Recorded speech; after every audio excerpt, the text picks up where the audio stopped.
Ein byd sy'n troi bob dydd bob awr I ddarganfod ei hyd awn am antur nawr!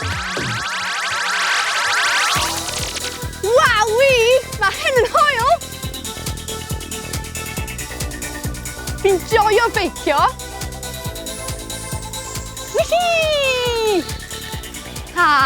Fi'n mwynhau ychydig o marfer corff ac awyr iach. Ond weithiau, mae'r beic yn gallu bod tym bach yn wibbly-wobbly. Ac os dwi'n gadael y beic I fynd, mae fe'n syrthio. Ond, pan dwi'n eistedd ar y beic ac yn symud, mae popeth yn iawn. Ond, pam? Wel, y gyfrinach yw cydbwysedd. Os ydw i'n pwyso gormod ffordd hyn, bydden ni'n cwmpo. Neu ffordd hyn, allan ni syrthio. Na pam, mae'n bwysig gwisgo helmed.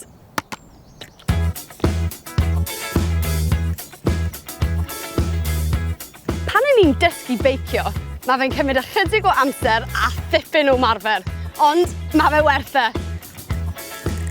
Whee! Whoa!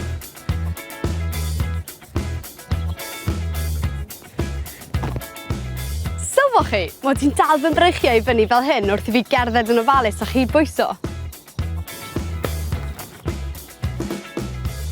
Ydych chi'n neud hyn pan ych chi'n chwarae yn y parc?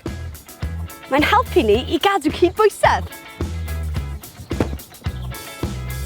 Credwch yn y beidio, ond mae'n clystiau ni yn bwysig iawn pan yn ni'n y parc. Pan yn ni'n beicio, a hyd yn oed pan yn ni'n cerdded a sefyll. Mae'n clystiau ni yn neud mwy na gwrando ar sŵn. Maen nhw'n ein helpu ni I gadw cydbwysedd hefyd. Dwi'n gallu sefyll ar un goes, ond sut mae'r corff yn gwybod I gadw'n syth? Ie, mae'r ateb yn ein clystiau.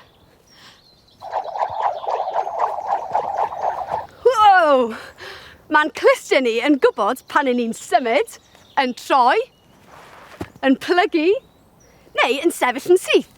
Mae'r clystiau yn anfon neges i'r ymennydd I ddweud pwysa mwy ffordd hyn, pwysa mwy ffordd hyn, neu I sefyll yn syth, fel bod ni ddim yn syrthio.